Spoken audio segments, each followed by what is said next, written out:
Irmãos, eu quero convidar vocês, cada um, a abrir a sua Bíblia no Salmo 127. Salmo 127, vamos ler a partir do versículo de número 1, Salmo 127. Na verdade, vamos ler apenas 2 versículos, o verso de número 1, o verso de número 2.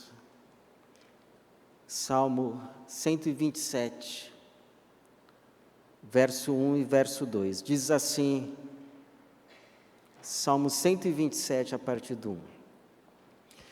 Se o Senhor não edificar a casa, em vão trabalham os que a edificam. Se o Senhor não proteger a cidade, em vão vigia a sentinela.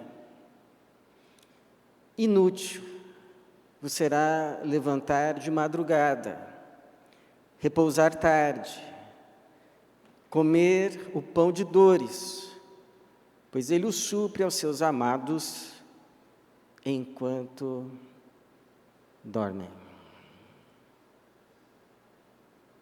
Enquanto dormem. Eu me lembro ter ouvido uma frase de um ex-governador de São Paulo, e ele disse o seguinte: eu acredito no trabalho. E paulista ama ouvir essa frase. Povo conhecido como povo do trabalho. Eu confesso aos irmãos que eu também acredito no trabalho. Acredito no trabalho porque a Bíblia vai nos dizer que quem não quiser trabalhar, não coma. 2 Tessalonicenses, capítulo de número 3, verso de número 10, vai dizer assim: se alguém não quer trabalhar, também não coma. Você não quer trabalhar? Ok, mas não tem direito de comer. Porque desde o Gênesis, o Senhor determinou que o nosso sustento viesse do trabalho. O trabalho não foi uma penalização por causa do pecado, fruto da queda. O trabalho foi instituído por Deus antes da queda. Gênesis capítulo de número 2, verso 15, o Senhor coloca Adão no jardim para lavrar, para cuidar dele, como uma concessão, um privilégio da parte de Deus, um chamado, uma vocação, para que o homem participasse do trabalho de Deus, para que o homem tivesse o privilégio de participar no desenvolvimento da criação de Deus. Então é um privilégio, não é um tripalho, é uma vocação, é um chamado. Não é possível se realizar sem realizar. Então Deus nos confia obras para que a gente realize e realizando também se realize. Agora, por outro lado, irmãos, embora eu acredite no trabalho, eu confesso que eu não acredito só no trabalho. Porque a Bíblia também vai nos dizer, a Bíblia também vai revelar, que a vida é resultado não apenas daquilo que a gente faz, mas é resultado também e primeiramente daquilo que Deus faz. De modo que se Deus não fizer, não teremos o que fazer. É o que o salmista vai nos dizer nesse verso 1. Se o Senhor não edificar a casa, não é que o trabalho dos construtores será menor. Não é que o resultado do trabalho não será tão grande, mas ainda terá algum resultado, mas diz: se o Senhor não edificar a casa, em vão trabalham os que a edificam. Se o Senhor não proteger, não pôr a mão, não se colocar diante da cidade, em vão vigia a sentinela, por mais que se esforce, por mais que labute, que esteja atento, o ladrão vai entrar. A casa não vai ser construída, e você sabe que é um paralelismo aqui. A poesia hebraica, diferentemente da nossa, as rimas se dão não pelo som das palavras, como é a nossa rima. As nossas poesias rimam a partir do som das palavras. Mas a poesia hebraica, a rima é a partir do sentido das frases. Então, a primeira frase comunica uma verdade. E a segunda vai repetir essa mesma verdade, só que com outras palavras, com outros símbolos, com outras figuras. Então, na verdade, o salmista, inspirado por Deus, está nos dizendo com essas duas frases uma coisa só. Quando ele diz: se o Senhor não edificar a casa, em vão trabalham os que a edificam. Quando ele diz: se o Senhor não proteger a cidade, em vão vigia a sentinela. Com estas duas frases, ele está nos dizendo só uma coisa: em tudo na vida, ou quase tudo, há a parte de Deus e há a tua parte. Mas a tua parte depende da de Deus. De modo que, se Ele não fizer, o teu fazer será inútil. O teu fazer será em vão. Por mais que você faça, por mais que você tente, por mais que você labute, se Deus não fizer, o teu fazer será inútil. Você será como um nadador dando braçadas, mas não tem como surfar porque não vem onda. Você será como um lavrador desesperado, fazendo a tua roça, tentando cultivar o teu solo, plantando a tua semente, mas não nasce porque não tem água. Deus não enviou a água. Você vai plantar, vai cultivar, mas não vai brotar. Então, se essa é uma revelação da palavra para nós, temos a nossa parte, mas a nossa parte depende da de Deus. Em tudo o que a gente vai fazer, então a pergunta, irmãos, é: o que a gente deve fazer em tudo que está diante de nós, para a gente fazer? O que está diante de você, para você fazer? O que está sendo colocado para você hoje como um desafio? Você olha assim e você sabe, alguma coisa tem que ser feita. Isso não pode continuar assim. Isso está diante de mim. O que você tem que fazer? Então, a primeira coisa que você deve fazer,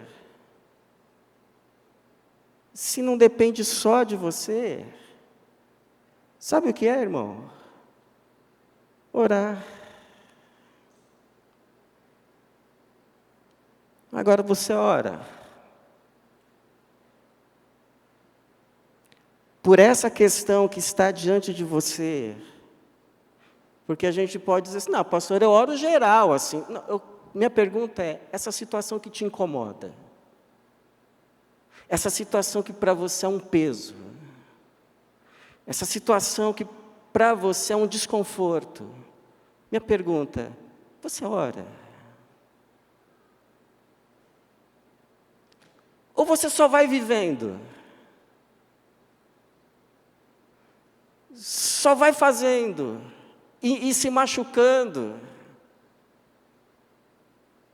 e se desgastando e machucando outros. Sabe por que você deve orar e pedir assim, Senhor, me dá discernimento, me dê sabedoria? Vou te dar uma boa notícia. Porque tem coisas diante de você que te incomodam, que te são um peso, que você sabe que tem que mudar, que Deus vai fazer por você, sem você.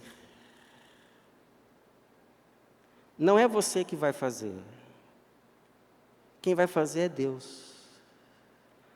Você lembra do caso do profeta, ou melhor, do rei Josafá? Diz que Josafá foi um bom rei. Foi um rei temente a Deus, foi um rei que buscou andar no caminho do Senhor, mas nem por isso ficou isento de problemas, e de grandes problemas, grandes desconfortos, grandes lutas. A maior delas foi quando aconteceu uma coligação de povos. Os midianitas, os edomitas e os moabitas se uniram contra ele. E veio então uma multidão contra ele. E esse Josafá, ele se desespera, e ele se sente grandemente injustiçado, porque ele se coloca diante do templo de Deus, e a oração dele, ele ora. Ele era um homem temente a Deus. Ele não sai desesperado, ajuntando o exército, e vamos resolver isso com a nossa força, não. Ele conclama um jejum, e ele se coloca diante do templo do Senhor, ele reúne o povo, chegam-se os homens, as mulheres, as crianças, os recém-nascidos, e todos se colocam diante do templo do Senhor, e a oração do Josafá é, Senhor, isso não é justo. Isso não é justo. Porque quando o Senhor nos deu essa terra, o Senhor nos disse para a gente não mexer nem com os edomitas, nem com os moabitas, nem com os midianitas, porque o Senhor não nos daria nem um pé da terra deles, porque o Senhor deu aquelas terras para eles, e nós respeitamos, nós não os atacamos, nós nos contentamos com a nossa terra, com o nosso lugar. Agora eles se unem contra nós e vêm nos atacar para nos tirar a terra que o Senhor nos deu. Senhor, o Senhor não fará justiça, Senhor. Nós, Senhor, diante dessa multidão que vem contra nós, nós, primeiro, não temos o que fazer. E nós não sabemos o que fazer. E aí veio o Espírito do Senhor sobre o meio do povo. E Deus inspirou ali um profeta para dar essa seguinte palavra a Josafá e a todo o povo que estava ali diante do templo, diante do Senhor, fazendo essa oração, dizendo amém a essa oração. O Senhor diz assim, segundo Crônicas 20, 15, 17, não temais. Você está com medo? Você está com medo dessa situação? Não temais. Mas não é não temais porque, não é bem isso que você está pensando, você está achando que os outros são mais fortes do que você. Não, eles são mais fortes sim. Eles são mais numerosos, sim. E eles estão vindo para tomar a terra, sim. Mas sabe por que vocês não devem temer? Não temais, nem vos assusteis por causa dessa grande multidão, porque a luta não é vossa, mas de Deus. Não tereis que lutar nesta batalha. Oh, aleluia! E o Senhor foi à frente. E o Senhor batalhou. E a única coisa que Josafá e o exército, que era infinitamente menor do que os demais, e o povo que estava com ele, a única coisa que lhes coube foi observar o que Deus estava fazendo e louvar o Senhor. Aleluia. Quem dera sempre fosse assim. Porque tem coisas tão espinhosas às vezes diante de nós, que a gente sabe que vai dar tanto trabalho, vai ser tão dolorido, a gente não sabe qual vai ser o resultado. Como a gente gostaria que Deus fizesse tudo.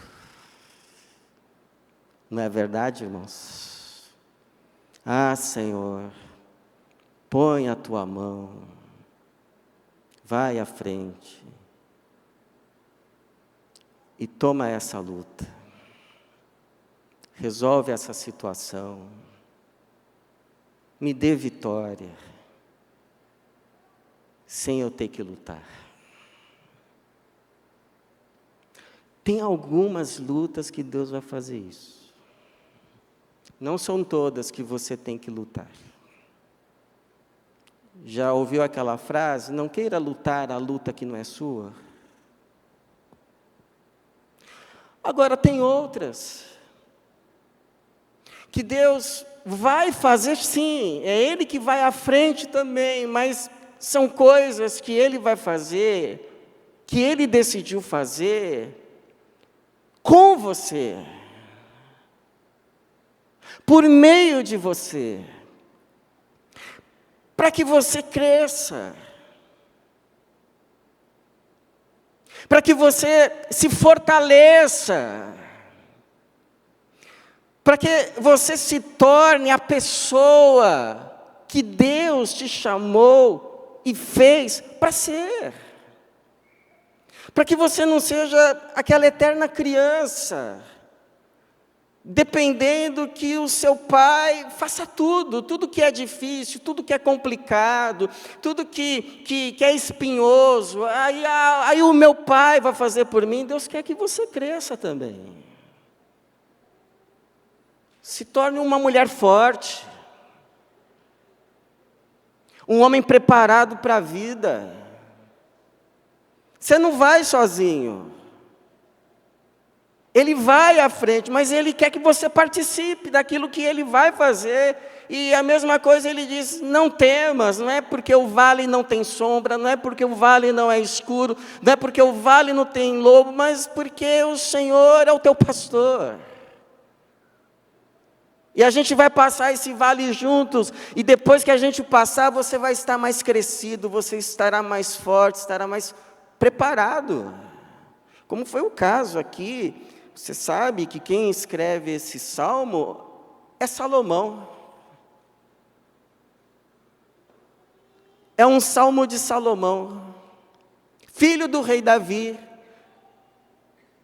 Rei Davi um dia amanheceu com uma ideia: eu quero construir uma casa para o Senhor. Eu vivo aqui num palácio de cedro, e a arca do Senhor está em tenda, eu quero construir um templo para o Senhor. Aí o Senhor manda dizer a ele, por meio do profeta Natã, não é você que vai me construir casa. Esse trabalho não é teu. não estou confiando essa obra a você, mas ao teu filho, Salomão, que vai reinar no seu lugar.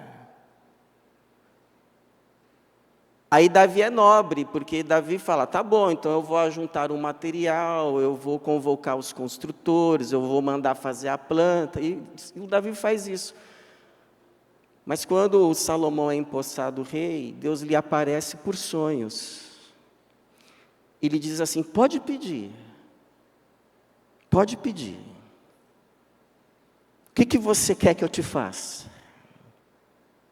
O que você pedir, eu vou fazer. Qual é o seu pedido? Já pensou, irmãos?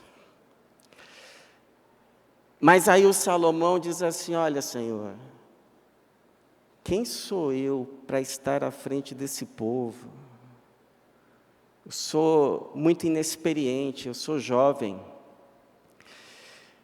Eu tive uma educação na corte real, mas é insuficiente.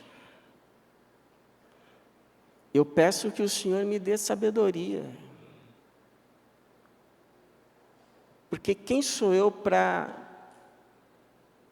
estar à frente desse povo e Deus lhe dá tamanha sabedoria, suficiente não apenas para ele governar o povo, estar à frente do povo, para ele construir a casa, o templo do Senhor, mas escrever também essa pérola do Salmo 127, verso 1 e 2. E alguns vão dizer que quando Salomão escreve, se o Senhor não edificar a casa, em vão trabalham os que a edificam, ele estava se referindo a essa casa do Senhor, que estava diante dele para ele levantar, mas ele sabia que ele não era suficiente para tamanha obra, aquilo poderia talvez angustiar o seu coração. Você já ficou angustiado diante de uma obra que foi posta nas suas mãos? Mas lá no fundo você sabia que você era insuficiente. Então, foi isso. Mas o Senhor o ajudou a fazer. Ele não disse para Salomão, Salomão, fica aqui sentadinho, fica aqui brincando com seus brinquedinhos, fica aqui brincando de pega-pega, fica aqui brincando de esconde-esconde, deixa que o papai vai fazer tudo. E termos um rei mimado, sempre imaturo. Não, vem cá, você me pediu sabedoria, me dá aqui a sua mão, vamos fazer juntos. Eu te ajudo a fazer. Você não tem sabedoria suficiente, mas eu tenho. Eu vou te ensinar a cada passo. Apenas continue andando comigo. E eu vou fazer por meio de você.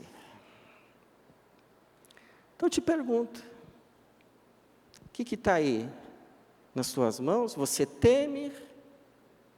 Você sabe que é espinhoso? Mas você sabe que Deus colocou nas tuas mãos. Então ore. Peça discernimento, peça sabedoria, há sabedoria suficiente em Deus para você. Não há situação que Deus não saiba como resolver. Mas não vá sozinho. Não vá precipitado. Espere o sinal, espere o kairós, mas Deus deu o kairós, aí vai. Deus se moveu, acompanha Ele. A fim de que você não queira fazer o que não é para você fazer, mas também não deixe de fazer o que Deus está te chamando para fazer. Porque você não vai fazer sozinho, Ele vai fazer com você. Por isso, Tiago 1,15, se algum de vós tem falta de sabedoria, peça a Deus. Não foi o que eu falei logo no início? Você está orando? Pelo menos está orando. Peça a Deus, que a concede livremente e a todos, sem criticar, e lhe será dada. A sabedoria disponibilizada em Deus para você. Para tudo, absolutamente tudo que você precisa fazer. Não há falta de sabedoria em Deus. Busque Ele. Agora, diante de tudo que tem diante de você para ser feito, seja prazeroso, seja espinhoso, então você vai orar. Senhor, me mostra qual é a minha parte, me mostra qual não é a minha parte, me mostra se o Senhor vai fazer tudo e eu só vou observar, ou se o Senhor está me chamando para fazer.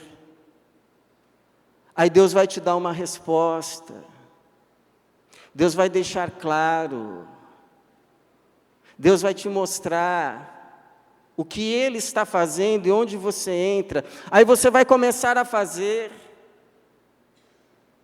E à medida que você vai fazendo, você vai se tornando mais encorajado. E você vai então para o segundo passo, para o terceiro. E de repente você olha e aquilo que te cabia fazer foi feito.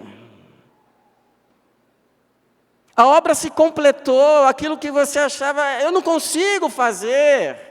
Deus te ajudou. Aquela história de dar o primeiro passo, depois que você deu o primeiro passo, fica mais simples dar o segundo, e Deus vai te orientando passo a passo, você completa a obra, e aí você olha para trás, você fala assim, Senhor, o que mais eu tenho que fazer? Aí Deus chega para você e fala, agora para. Não, Senhor, mas agora eu quero fazer mais. Não, mas agora para. O que você tinha que fazer, você já fez.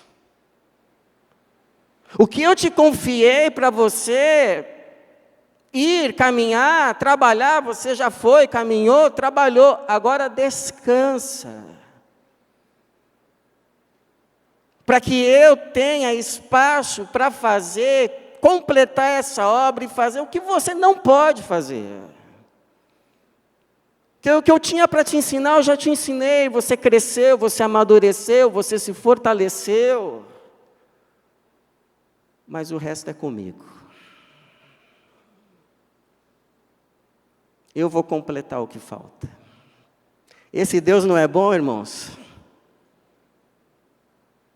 Ele não pede de nós mais do que nos cabe. Não coloca fardo pesado, insuportável. Tem um fardo, sim, mas é possível, Ele nos ajuda, e aí, de repente, se completou. Então, o Senhor colocou essa cadência na vida. Trabalhar e descansar, descansar e trabalhar. Eu tinha um colega, ele estava fazendo doutorado,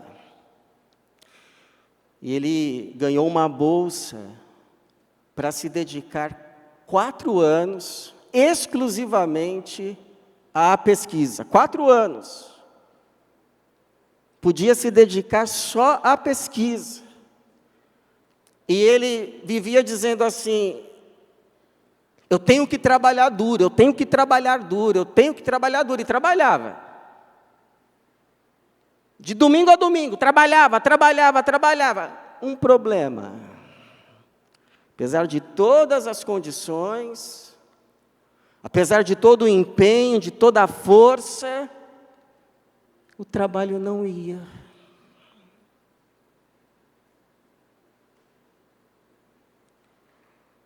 Passou-se um ano,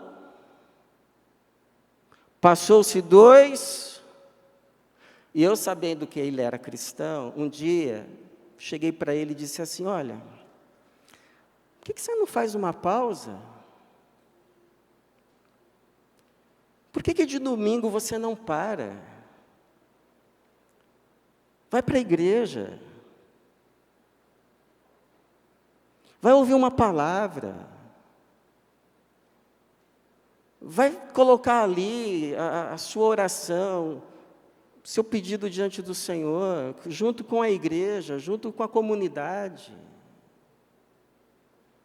Depois, na segunda, você retoma com mais força, mais orientado, mais iluminado, mais consciente. Pergunta se ele ouviu. Passaram-se os 4 anos.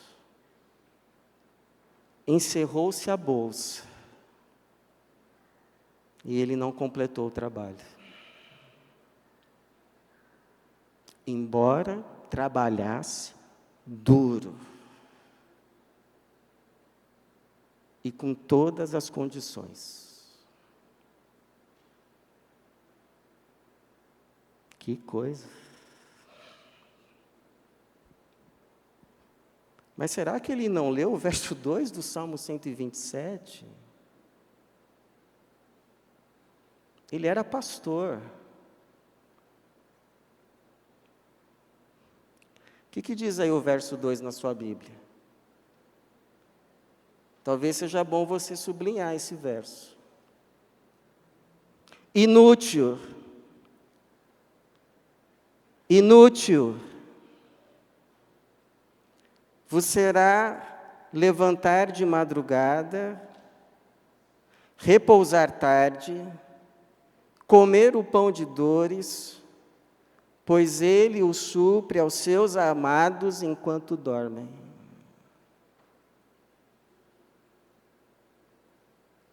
Enquanto dormem. Parece que Salomão está se referindo novamente àquela experiência do seu sonho. Ele estava dormindo, sonhou, Deus apareceu, lhe disse: pede qualquer coisa, ele pede sabedoria, e porque ele pede sabedoria, Deus responde assim para ele: receberás sabedoria e conhecimento. Mas porque não me pediu a morte dos seus inimigos, porque não me pediu vida longa, porque não me pediu riquezas, receberás sabedoria e conhecimento, também te darei riquezas, bens e honra, como nenhum rei teve antes de ti, nem rei algum terá depois de ti.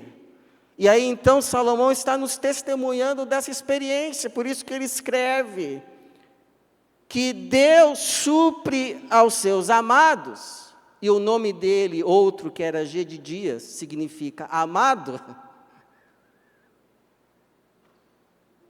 Deus supre aos seus amados enquanto dormem. Isso é uma humilhação para o nosso orgulho. Isso é uma humilhação para nós que acreditamos que tudo que a gente tem é porque a gente ralou. Pois é. Porque a gente merece. Porque a gente faz por onde.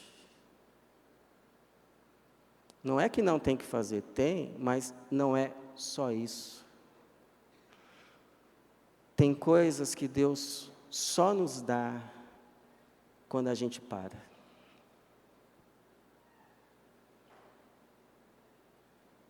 É como se Deus ficasse olhando para a gente assim, atribulados, ansiosos, angustiados, correndo para lá, correndo para cá. E não dorme, e se preocupa, e se angustia. Não, mas eu tenho que fazer. E aí já começa a perder o controle da situação, das emoções. E sou eu não vou conseguir e tal. E Deus fica olhando, quando é que ele vai parar.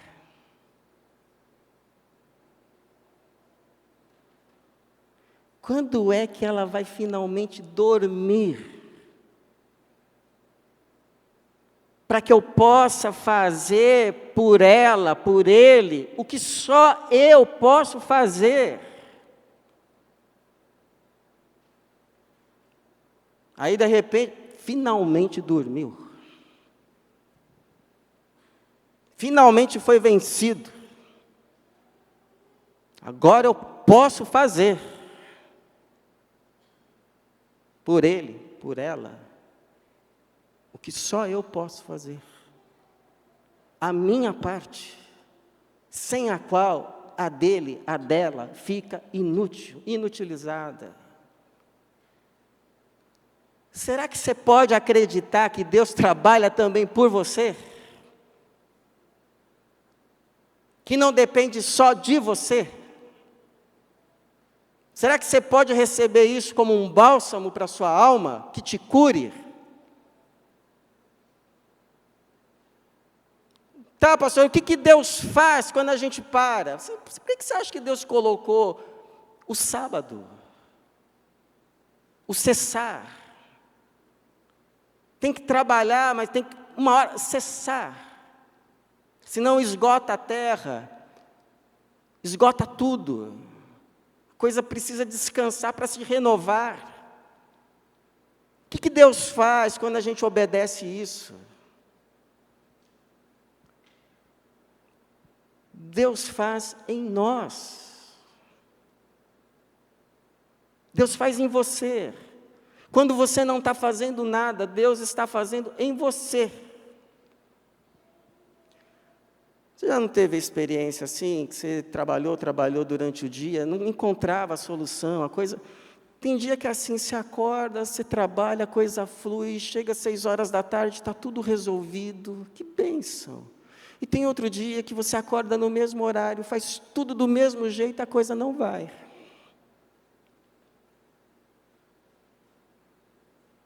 Aí você fica frustrado, você não consegue resolver o problema, fica com cabeça quente.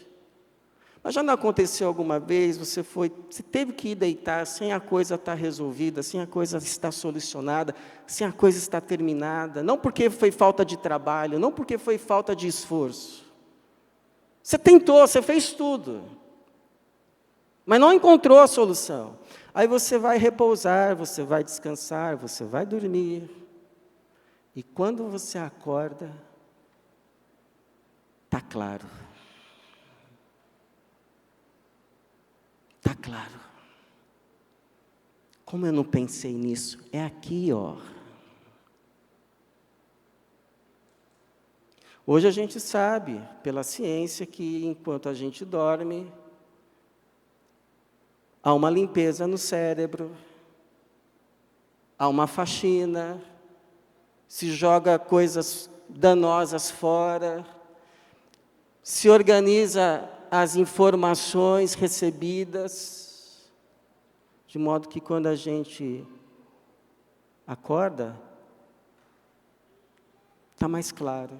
Mas quem foi que colocou essa função no nosso cérebro? Por isso o sábado, por isso o cessar. Ainda que seja para depois voltar a trabalhar. E o que Deus faz mais quando a gente sossega? Depois de ter feito tudo o que nos cabia ser feito, a gente dá espaço para Deus, então, agora fazer. Deus faz por nós. Deus faz por nós. Hoje estava conversando com uma mãe, e ela me contou um testemunho, que Jesus deu paz ao coração dela em relação à vida espiritual do seu filho. Que o trabalho dela é orar e testemunhar.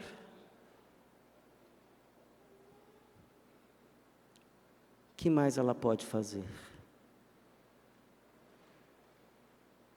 Orar e dar testemunho. E Deus está trabalhando.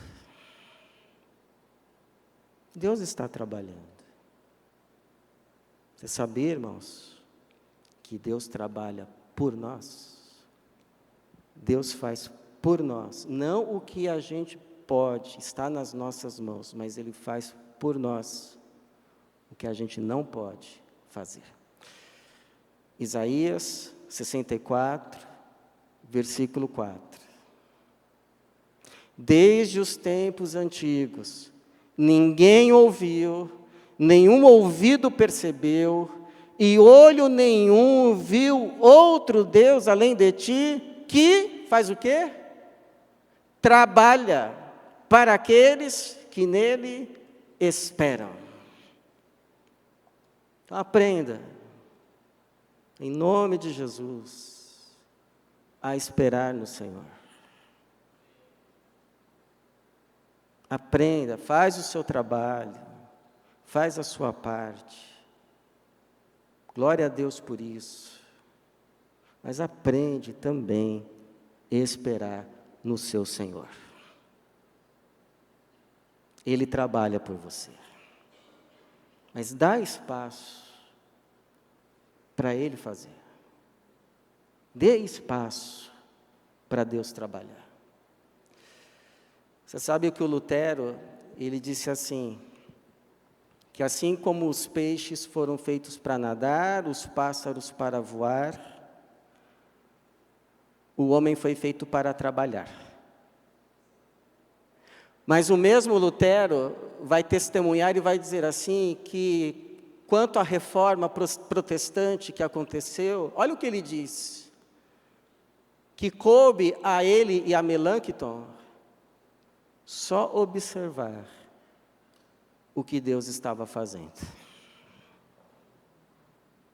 É porque ele sabia que quem faz é Deus. E que o nosso trabalho é nos unir àquilo que Deus está fazendo. Por isso, vamos trabalhar? Vamos. Vamos trabalhar e muito? Vamos. Mas não vamos trabalhar a esmo. Vamos trabalhar orientados, direcionados e abençoados pelo Senhor. Porque, como diz o Paulo, em 1 Coríntios 15, 58, o vosso trabalho no Senhor não é vão. Que assim seja. E que Deus abençoe sempre o trabalho das tuas mãos. Em nome de Jesus. Amém.